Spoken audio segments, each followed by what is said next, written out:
de la Unión Nacional de Clubes de Barrio. Te vamos a acompañar como siempre, como todas las semanas, con las noticias de interés de las entidades y también de toda la comunidad, especialmente de toda la región del sur del conurbano bonaerense. Todos los viernes se actualiza la información, nuevos contenidos y entrevistas. Y en esta oportunidad estamos comunicados con Mario Lozano. Él es biólogo, docente universitario, ex rector de la Universidad Nacional de Quilmes y autor del libro Vivir apestados, que ahora nos va a estar contando un poquito de qué se trata. Pero ¿qué tal, Mario? ¿Cómo te va? Alejandro García te saluda. ¿Qué tal, Alejandro? ¿Cómo te va? Muy bien. Bueno, muchas gracias por esta comunicación.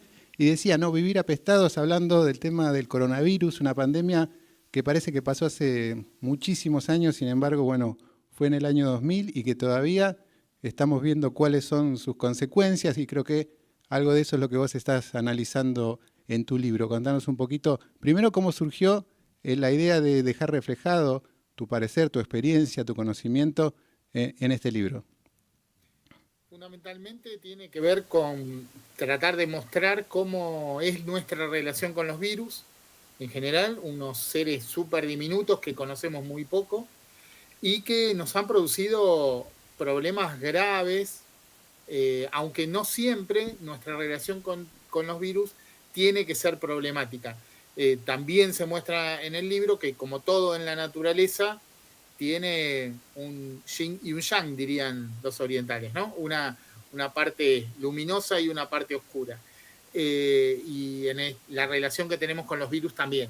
Pero fundamentalmente se narran las historias que dieron lugar a la aparición de distintas pandemias en la historia de la humanidad para poder entender hacia dónde vamos, cuáles podrían ser las próximas epidemias grandes o pandemias, qué recaudos deberíamos tener, cómo deberíamos cambiar nuestro comportamiento o intentar cambiarlo, qué responsabilidad tenemos.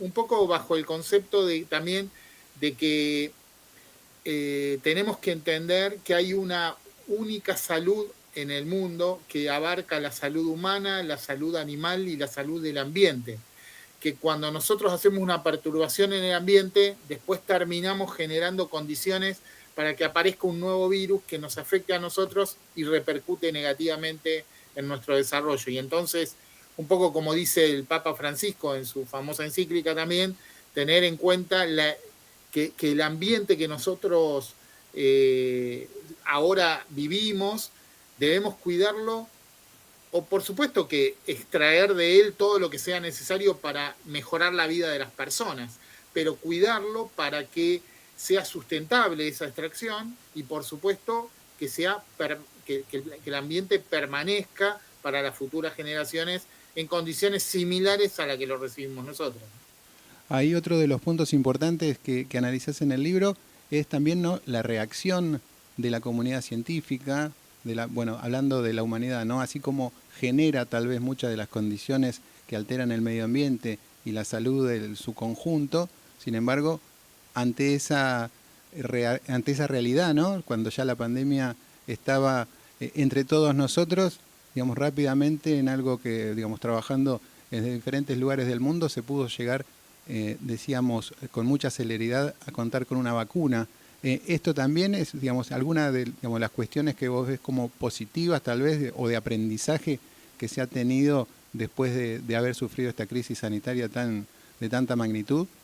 Sí, sí, indudablemente la respuesta de la comunidad internacional con la problemática que nos generó esta última gran pandemia fue impresionante, fue de una velocidad inusitada, fue de una participación en todo el mundo, científicos que se dedicaban a una diversidad de temas muy grande, enfocaron sus esfuerzos en resolver problemas que tienen que ver con la pandemia. Y no estoy hablando solo de científicos que trabajaban en las áreas de microbiología o de medicina, sino informáticos, ingenieros, artistas, cientistas sociales, digamos, especialistas en derechos humanos. Todo el mundo enfocó su mirada hacia la problemática que nos generó la pandemia, que como vos decís también fue muy grave, afectó a la humanidad no solo en términos sanitarios, sino también psicológicos, económicos, sociales, un montón de aspectos, y eso requirió de una mirada multidisciplinaria para resolverlo. Una de las cosas que se resolvieron muy rápido, como vos dijiste, son las vacunas. Impresionante el tiempo que se pudieron lograr esas vacunas, que fueron seguras y lo suficientemente seguras y muy eficientes. ¿Por qué digo lo suficientemente seguras? Porque no existe un tratamiento, una intervención médica que sea 100% segura. Hasta tomar aspirinas tiene algún grado de inseguridad. Pero claro, las tomamos porque en la inmensa mayoría de los casos no produce ningún problema. ¿Qué pasa cuando una vacuna produce un problema? Bueno, hay que estar atentos a esos problemas para tratarlos rápidamente. Y si eso sucede, ya el problema que presentaba la vacuna no lo presenta porque la persona recibió la atención adecuada y en general con eso alcanza. Claro que si no se hace esto, si no se tiene en cuenta de que estamos ante un medicamento que administrado a miles de millones de personas puede encontrar 1, 2, 10 a las que les hace mal, bueno, puede correr el riesgo esa persona desatendida que le vaya mal. Pero en general no pasa eso y por suerte las vacunas fueron lo suficientemente seguras. Ahora, uno de los aprendizajes es eso, todos los científicos trabajando muy rápidamente para resolver el problema con tecnologías novedosas además. Otro es la multidisciplinariedad que yo mencionaba recién. Se han generado grupos de trabajo que potencian la investigación científica y tecnológica mucho más allá de lo que era antes. Mario, vos decís también ahí, bueno, en la síntesis, en el abstract de tu libro, ¿no? Que convivimos los seres humanos con los virus desde los inicios de la humanidad. Después de la experiencia de esta pandemia, tal vez lo leíamos en los libros de historia, ¿no? Diferentes virus que habían aquejado a la humanidad. Pero este lo vivimos, bueno, esta generación en carne propia. Hacia adelante, ¿hay riesgos también de otro COVID-19, otro coronavirus, ¿no? Más allá de las diferentes enfermedades que sabemos que existen hoy en diferentes partes del mundo? Mira, podría ser otro coronavirus o podría ser algún otro virus diferente. No sabemos qué virus va a producir la próxima pandemia. Sabemos que va a venir otra pandemia. Tampoco sabemos cuándo exactamente. Pero las condiciones para que aparezca una pandemia están todos los días de todo el año en cualquier lugar en el mundo. Pensá que esta última pandemia empezó con una persona que se contaminó, se contagió de un virus que originalmente estaba en un murciélago. Una sola persona infectada en la región de Wuhan, en China, produjo este desastre que después conocimos como COVID, ¿no? Si se infectó, como dicen algunos socarronamente, tomando una sopa de murciélago o comió una fruta que había sido contaminada por las secreciones estaba sucia con secreciones de un murciélago, o ese murciélago infectó a otro animal y ese otro animal lo infectó a la persona, no lo sabemos, pero sabemos que vino de ahí. Ahora, insisto, una sola persona es la que empezó estando infectada, no miles, no cientos de miles, una sola, y produjo el derrame que implicó el COVID. Lo mismo pasó con la gripe española, la que se llamó gripe española, que en realidad deberíamos llamar gripe estadounidense o gripe de Kansas, porque allí se inició, en donde en una granja en Kansas una persona se enfermó, se infectó con un virus que había estado inicialmente en aves silvestres, después en aves de corral, después en cerdos, en su granja, y ellos lo infectaron. Esa persona fue reclutada al ejército norteamericano.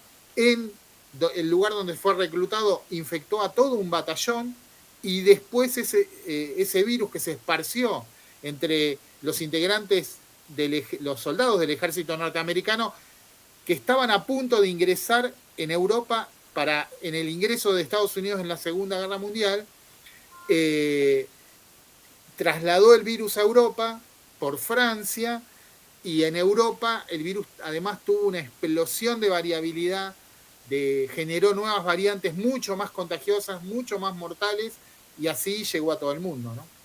Mario, ¿cuáles para vos son los cambios más significativos que ha tenido la sociedad? Estoy hablando ahora acá más localmente, ¿no? En la Argentina, que vos notás después del coronavirus, si es que notás alguno, ¿no? Porque bueno, a veces se potencian algunos rasgos que tal vez no sean los más por ahí que uno le gustaría que tuviera una comunidad, ¿no? Bueno, después se mezclan, ¿no? Muchas cuestiones también sociales, políticas, Sí, económicas. Es un país muy exactamente. particular la Argentina, ¿no? Pero más allá de eso, ¿no? Después de la pandemia, ¿no? Donde uno mucho tiempo todos recluidos, algunos también, algunas personas que han tenido que sufrir la pérdida de seres queridos y también, bueno, con todo la afectación personal que eso significa, no haberlo podido despedir o no poder haber ido a ver a algún familiar enfermo, ¿no? Pero hoy decíamos, no, parece que pasó hace mucho, pero sin embargo fue en el 2020 que se inició.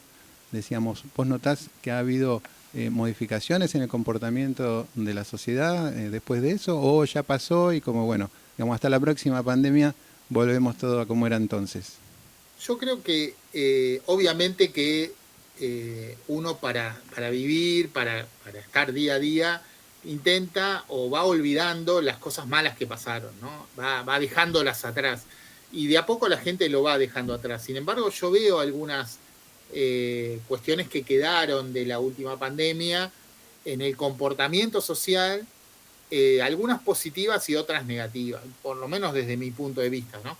Eh, del lado de las positivas, digo, el trabajo, mucho de lo que hicieron muchos trabajadores de la salud, científicos, obreros de en todo el país, exponiéndose durante la pandemia a un virus muy, muy peligroso y ofreciendo trabajos que eran absolutamente necesarios en ese momento para sostener el sistema funcionando, fue impresionante. Yo creo que fue poco reconocido, fue reconocido al principio, pero la verdad que después bastardeado por una intromisión de política partidaria, no de política, porque cuando hablamos de estas cosas de salud estamos hablando de política sanitaria, de política social, por supuesto, pero cuando vos mezclás la política partidaria y ahí la lucha por el poder en situaciones que tienen que ver con la salud pública, nos equivocamos.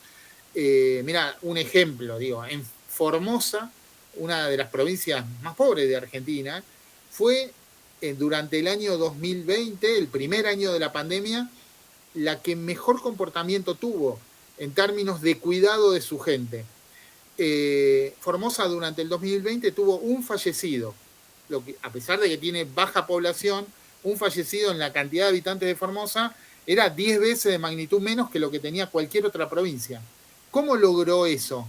Bueno, el gobernador de Formosa, Gildo Infran, tomó una determinación que tomaron también algunos otros países, algunos países de distintas ideologías, ¿no? Como China, como Corea del Sur, como Nueva Zelanda, muy diversas ideologías todos ellos, que restringieron el ingreso de personas de fuera del territorio a ese territorio.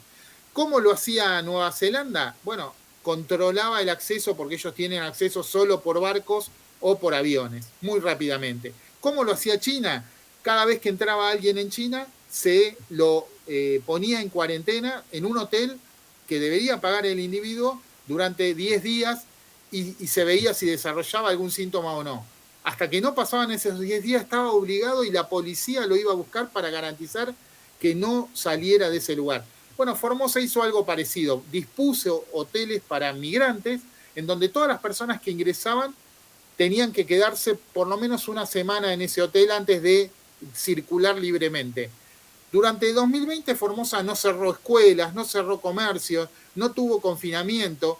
¿Por qué? Porque nada entraba contaminado al territorio. Y ¿cuándo se rompió eso? Cuando el PRO, con Patricia Bullrich a la cabeza, hizo movilizaciones en Formosa para romper ese confinamiento que ponía el gobernador a quienes ingresaban, porque una de las que había ingresado y tuvo que bancarse el confinamiento había sido una diputada del PRO. Bueno, parece que no se puede con ello. Bueno, ese problema le trajo a Formosa que el siguiente año, en el 2021, tuvo el porcentaje de muertos que tuvo el resto del país. Sí, O sea, se murió gente por eso, ¿entendés? sí, eso Y estuvo. eso es lo peor que nos puede pasar. Después tenés otras cosas que entiendo que nuestros chicos y chicas, los niños, niñas, adolescentes que pasaron gran parte de sus primeros años de vida en un encierro, sin contacto social, por supuesto que tienen problemas en la actualidad que hay que pensar, hay que ver cómo superarlos en ese mismo contacto. Y muchas de las preocupaciones que tenemos ahora tiene que ver con eso, ¿no? Cómo hacer que estos chicos vuelvan a generar sociabilización en un formato más adecuado.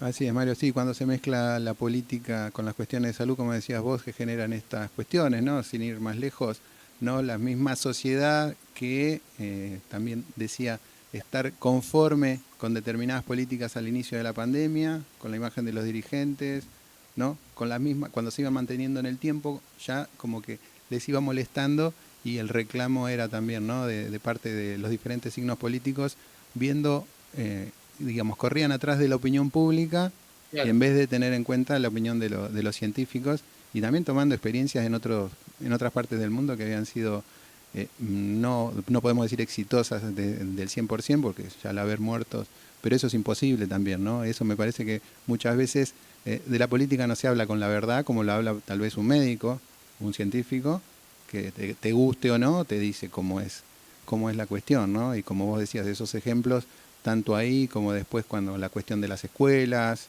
los adultos mayores, ¿no? Que se iba mezclando la política y eso generó también que todo terminó siendo medio caótico, pero bueno, eso decíamos, ¿no? Reflexionando al principio también, que eso es la Argentina, por eso te preguntaba de qué Claro. manera afectó la pandemia a nuestro país, pero bueno, muy interesante también que empiecen a surgir estos análisis, ¿no? Como el tuyo, para poder también ir viendo, ¿no? Estas cuestiones y para aprender fundamentalmente y en el futuro, como vos dijiste, una pandemia va a llegar, se llame como se llame, sea como sea el virus y entonces por lo menos estar mejor preparados y más conscientes también de la importancia que tiene también ¿no? El estudio científico, ¿no? Pero bueno, eso te daría también para otra charla más, porque vos decís, ¿no? Lo positivo que ha dejado esta pandemia también es la reacción de la comunidad científica, el trabajo multidisciplinario, y hoy vivimos, ¿no? Que están desfinanciando el CONICET, de las universidades, digamos, bueno, esas son las contradicciones que nos tiene Y yo creo que lamentablemente la Argentina, ¿no?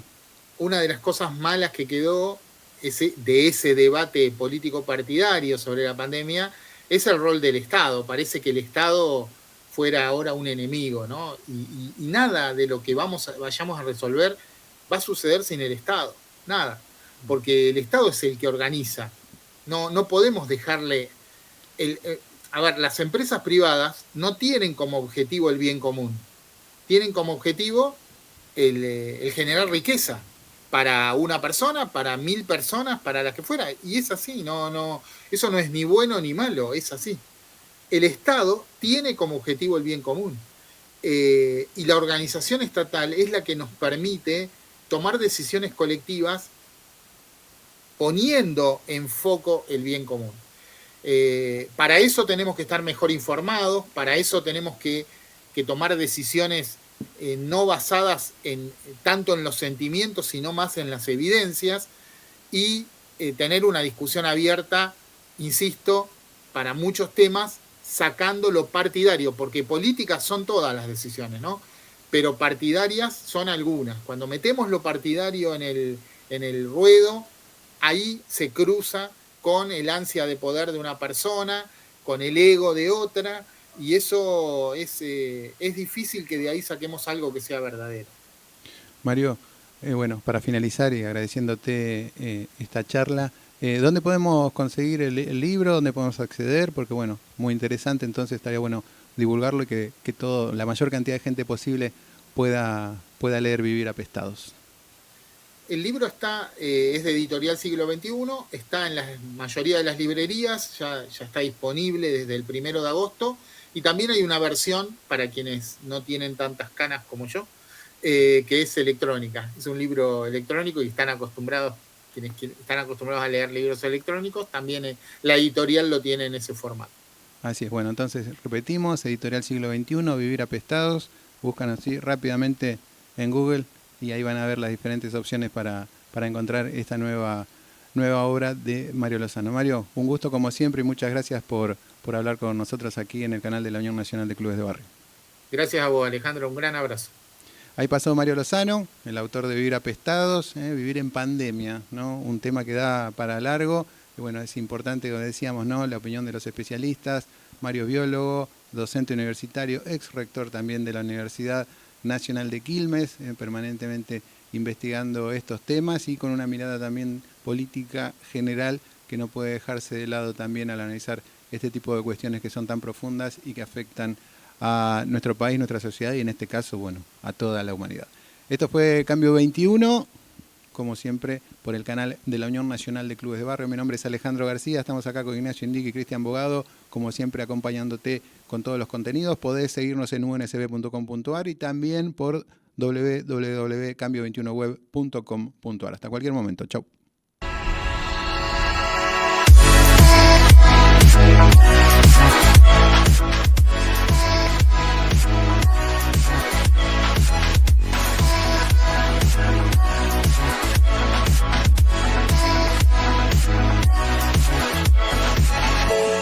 En Quilmes nos comprometimos y cumplimos. Invertimos más de 2.000 millones en seguridad, realizamos más de 1.000 obras y pavimentamos más de 800 cuadras. Ahora, vamos por más. En Quilmes, seguimos para adelante.